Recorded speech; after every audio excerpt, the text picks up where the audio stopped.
Hello, my name is Steve Huff and I'm the president of Accuracy X. And you guys are used to watching me do one of these videos, introduce myself, and then show you one of our cool rifles or pistols and how accurate and how well our products perform. But today this video has a completely different purpose.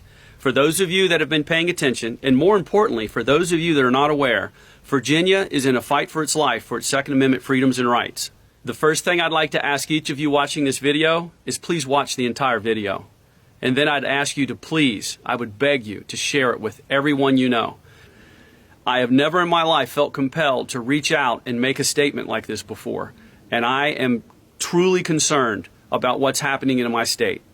I believe that Republicans and Democrats alike love their families and want to protect their families. I refuse to believe that this is a right and left debate. I refuse to believe that this is a Democrat and Republican issue on one side or the other. These newly proposed anti-Second Amendment and anti-gun laws that are being pushed through in Virginia will do nothing to keep our communities safer. Everyone knows that. The FBI's own statistics back that up. So why are they doing this? Because it isn't about community safety with these folks. It's about the fact that they don't like that the Second Amendment exists at all. Obviously, everyone hates to see when there's violence in our communities. And we all want to find solutions that help improve that situation. But we know that this legislation is not intended to address that. I no longer believe their story that this is just about public safety. If it was, the laws they're proposing would be different. But in fact, what they're doing is they're proposing the widest, most far-reaching, egregious laws they can to affect the widest amount of firearms as possible. If these laws go into effect, instantly, with the stroke of a pen, millions of what are now law-abiding citizens in Virginia, these are people who get up every day, work hard, pay their taxes, raise their families, follow the laws, be good citizens for the state of the Old Dominion, will be made criminals instantly once these laws pass. This is outrageous and is unacceptable. We cannot stand by and let the elite powers of our government, who have been chomping at the bit for this opportunity to force feed us their worldview that is completely contrary to what we believe, what we hold dear, and what our forefathers fought and died for. The Constitution exists for a reason. Our laws largely exist, and the Bill of Rights exists to control and limit government's encroachment upon the citizens' lives, not the other way around. And these laws clearly violate citizens' rights to keep and bear arms, to protect themselves, because it's an inalienable right. This is a far scary overreach. This is no longer about agreeing to find a middle ground. If it was only about the AR-15, the laws they are proposing would not be written the way they are. So guys, let's look at the verbiage of some of these bills that are being proposed. So this is Senate Bill number 16, proposed by Dick Saslow. So this bill describes an assault rifle, actually an assault firearm, by these terms, and there's many of these. A semi-automatic centerfire rifle expels a single or multiple projectiles by action of an explosion of a combustible material with a fixed magazine capacity in excess of 10 rounds. Or a semi-automatic centerfire rifle that expels single or multiple projectiles by action of an explosion of a combustible material that has the ability to accept a detachable magazine and has one of the following characteristics. One of the following characteristics. A folding or telescoping stock. A pistol grip that protrudes conspicuously beneath the action of the rifle. A thumbhole stock. A second hand grip. A protruding grip that can be held by the non-trigger hand. A bayonet mount. A grenade launcher. A flare launcher. A silencer. A flash suppressor, a muzzle brake, a muzzle compensator. Folks, that just described the vast majority of firearms in the state of Virginia, and they know this. In addition, Senate Bill 16 says a semi-automatic centerfire pistol that expels single or multiple projectiles by action of an explosion or a combustional material that has had the ability to accept a detachable magazine and has one of the following characteristics. A folding or telescoping stock, a thumbhole stock, a second hand grip or a protruding grip that can be held by the non-trigger hand. And this is a big one. The capacity to accept a magazine attaches to the pistol outside of the pistol grip. A shroud that is attached to or partially or completely encircles the barrel that permits the shooter to hold the pistol with the non-trigger hand without being burned. A manufactured weight of 50 ounces or more when the pistol is unloaded. A threaded barrel capable of accepting a silencer, a flash suppressor, a barrel extender, a forward hand grip, And here's the kicker, and all of these end with this, or any characteristic of like kind as enumerated in clauses 1 through 7. Basically, that is so vague that they can make it mean anything they want. And those descriptions would basically make every sporting pistol and every semi-automatic pistol in the state of Virginia almost immediately illegal under this new legislation. It is unbelievably aggressive and unconstitutional what they are proposing. As I said, this shows us what they really, really mean. We've heard lots of these delegates and these senators go, hey, wait a minute, these aren't finished bills. They haven't gone through committee. They haven't been edited. Folks, you wrote the bills. They shouldn't need to be edited. This is, in your own words, your dream world. A world where almost no firearms are allowed and almost no Second Amendment freedoms are allowed to the citizens of Virginia. So let's talk about Clause 7. The capacity to accept a magazine that attaches to the pistol outside of the pistol grip. The capacity to accept a magazine, not the magazine. And what that is saying is if you own a semi-automatic pistol that uses a detachable magazine and it has the capability of receiving a magazine that holds more than 10 rounds, then you are not allowed to own that firearm. It is illegal under this new proposal. Not that you don't have a magazine that holds more than 10 rounds.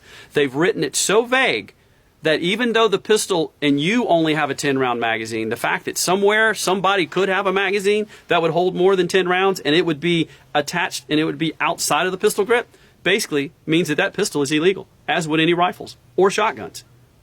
That's their intent. These are smart people. They know what they're doing. They know exactly what they're doing, and they see their opportunity as right now. And we as Virginians have to stand up and we have to defend our rights as we've never done before. Furthermore, let's talk about what their definition of a shotgun that would be outlawed would be. A semi-automatic shotgun that expels single or multiple projectiles by action of an explosion of a combustible material that has one of the following characteristics: a folding or telescoping stock, a thumbhole stock, a pistol grip that protrudes conspicuously beneath the action of the shotgun, the ability to accept detachable magazines, and again, of course, the fixed magazine capacity of 7 rounds, and at the end, as in all of these, any characteristic of like kind as enumerated in clauses 1 through 5. Guys, this isn't about gun safety. This isn't about making our communities safer. This isn't about public safety. To be honest with you, these politicians have lied to us, and we're on to them now. This is not what they say it is. It is absolutely about making our Second Amendment rights so thin and so narrow they almost don't exist in the state of Virginia. Let's talk about Senate Bill number 64, and this was submitted by Senator Lucy Lucas. This bill goes beyond firearms. It goes to the matter of intent. It says, number 1, teaches or demonstrates to any other person the use of the application or making of any firearm, explosive, or incendiary device or technique capable of causing injury or death to persons, knowing or having reason to know or intending that such training will be employed for the use or in the furtherance of civil disorder. So now the government is going to figure out what people intend and tell them what they can and cannot do. This is reckless language. And this would basically outlaw anyone from technically being able to take their daughter or their son and teach them how to go hunting, because they could interpret it, they being the government, that ultimately there might be an intent that those skills could be used for further civil disorder. It's outrageous what they are proposing. So Governor Northam says this: if we have constitutional laws on the books and law enforcement officers are not enforcing those laws on the books, then there are going to be some consequences.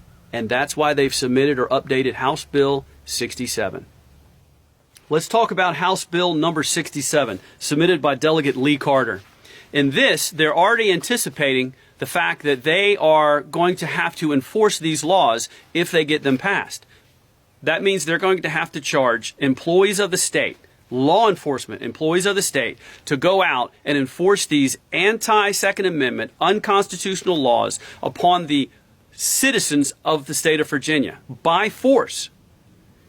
I know a lot of law enforcement guys. I train a lot of law enforcement guys. And I can tell you that they're not happy about this. They are just as upset about this as you and I as private citizens are in the state of Virginia. But let me tell you what House Bill number 67 says. It's basically saying that public safety employees striking terminates and becomes temporarily ineligible for public employment. Essentially what they're saying is any agency or government official who strikes or willfully refuses to perform the duties of his employment by such action be deemed to be terminated from his employment and shall thereafter be ineligible for employment in any position of any capacity. And it gives a time frame.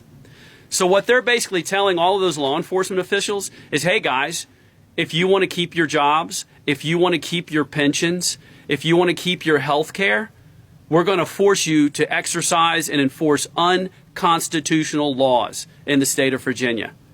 Outrageous. Patently outrageous. After hearing and reading the contents of these proposed bills, it should be very obvious to you that none of this is about increasing gun safety or making our communities safer. It has one agenda: to disarm the citizens of Virginia and to rapidly curtail the freedoms within the Second Amendment that we are guaranteed. And we cannot stand by and let this happen. Almost every rifle, pistol, and shotgun in the state of Virginia would immediately become illegal to own or possess. The laws are so crazy and so stringent that they even specify components of these rifles and pistols and shotguns could be considered and would be considered contraband. So if you just had a plastic pistol grip and nothing else that could be attached to something, that would make you a felon. It's crazy to believe that we've come to this. Our governor, Ralph Northam. Yes, that Ralph Northam. He tells us that this is about public safety. This is about keeping our communities safe. Well, sir, I respectfully disagree. When I read the bills that you and your cohorts have submitted, they are patently unconstitutional. The Heller decision is clear on this. The argument that we are only protected for firearms that existed in the 18th century is ridiculous at best. Then are we not also protected under the First Amendment for new media like social media and email? The only time your privacy is protected is if you write a letter with a quill pen? I do not believe so. And the Supreme Court has decided on this. You guys know that you're passing unconstitutional laws, or you're trying to, and you've woken us up. We understand politics. We understand different points of view. But we also understand the inalienable rights that every American is born with and every American citizen is granted when they become a citizen. And sir, you are attacking those rights. And the fact that over 90 municipalities and county and locations in Virginia, to the date of me filming this video, have declared or will declare that they are a Second Amendment sanctuary location tells you all you need to know. Guys, there's only 95 counties in the entire state. Does that sound like this is the will of the people to you? And if you think that this is just Republican holdout bastions of pockets of right-wing, gun-toting, loving people, let me tell you, many of these counties have thousands and thousands of people show up for a board meeting, and they can't fit people into the locations. They won't even fit into high school gyms. They have so many people showing up. Do you think that that's only Republicans showing up? No. This is affecting all Virginians, no matter what your political preferences are. They know that these laws are unconstitutional. They know they will be appealed. They don't care. This is their opportunity to force something through and get it on the books. Then you get to the statements that certain legislators have made after the proposal of this. Here's a statement by Democratic committee person Catherine Morrison. She says, "To me, we are a nation of laws and not men, and we all follow laws we don't particularly want to follow." Morrison said that's the democratic process. The majority wins and then compromises with the minority, and they make policy. She went on to say the prospect of ignoring laws that the state legislature might pass is an outrage. Well, ma'am, I respectfully say the true outrage is for a small minority of people in charge trying to make unconstitutional law in the state of Virginia and expecting us to have to be forced to obey those unconstitutional laws. Representative Jerry Conley said this about law enforcement that have said that they would not want to enforce unconstitutional, illegal laws upon their own citizens.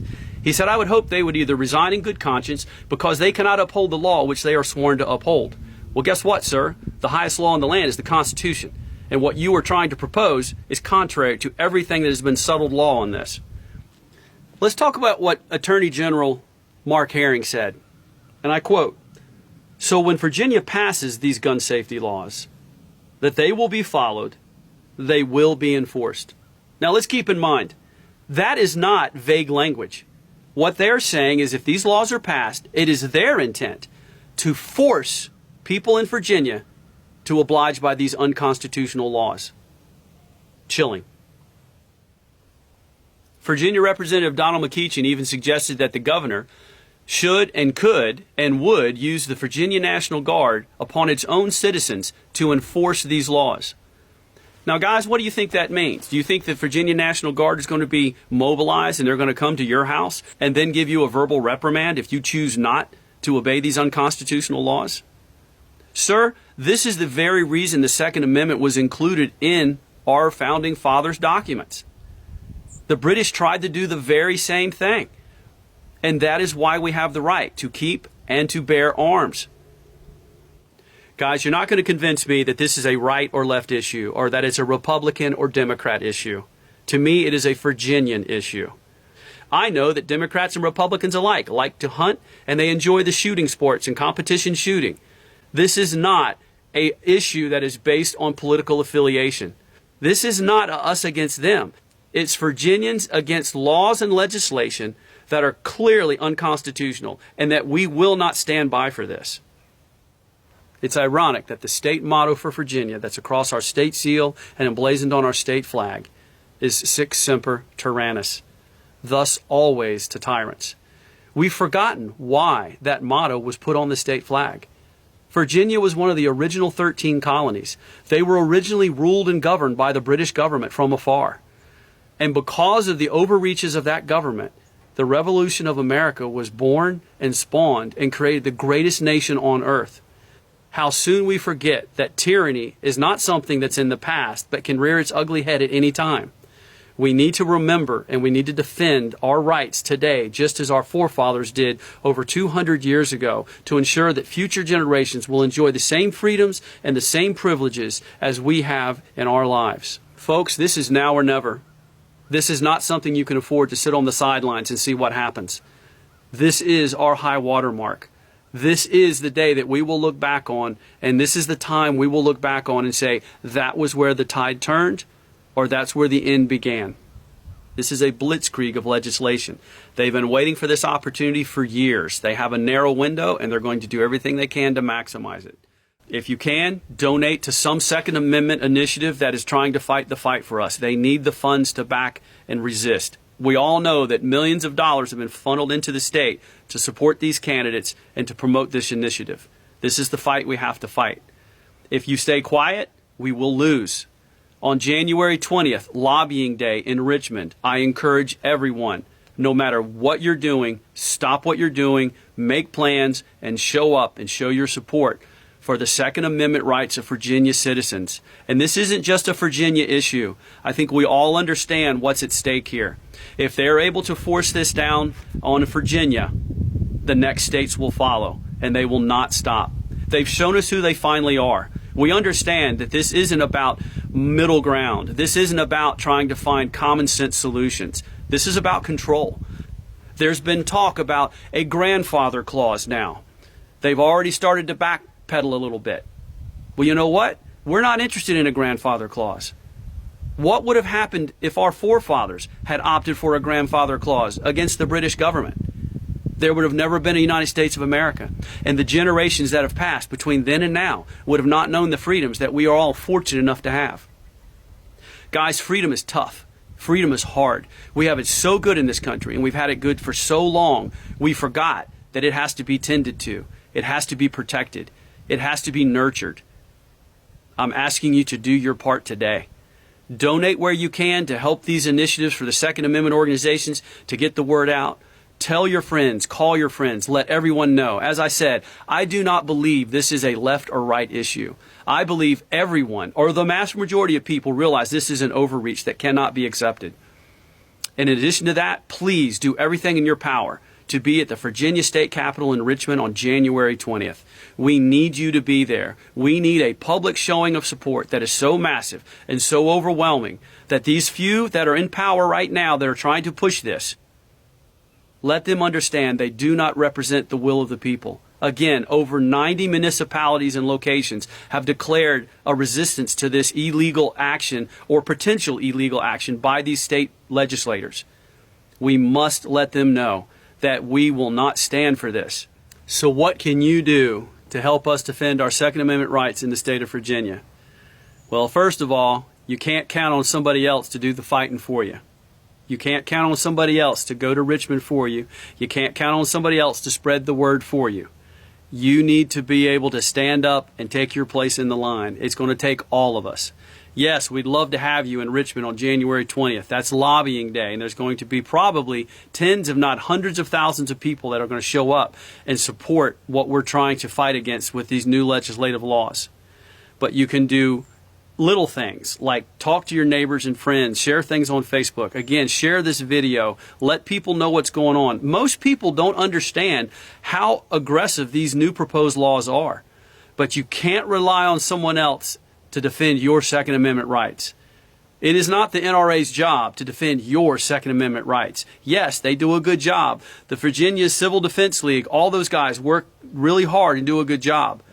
But it's ultimately yours and mine responsibility to defend and stand up for our own rights. I beg you and I beseech you, contact your elected officials. Don't just contact them once. Contact them 5-6 times a day. Tie up their email, tie up their phones, tie up their offices. Do everything in your power to be the noisy, loudest people you can to let them know that we don't stand for this. This is a Virginian issue, and everybody that is not just so far politically on one extreme or the other understands that these laws are such an overreach and have nothing to do with really solving the problems we're trying to address. It's an opportunity for them to gain control and to grab power at the expense of us, the citizens of the Old Dominion, and we cannot let this stand. Thank you again for watching this video and educating yourself about this very important subject. Share this information with your friends. Have conversations with your colleagues, people at work, your community, your family. This is what we must do. We must get this information out so that everyone knows what's trying to be done. I look forward to seeing you on January 20th, 2020 at Lobbying Day in Richmond, Virginia, so that we can stand together and protect freedom in the great Old Dominion.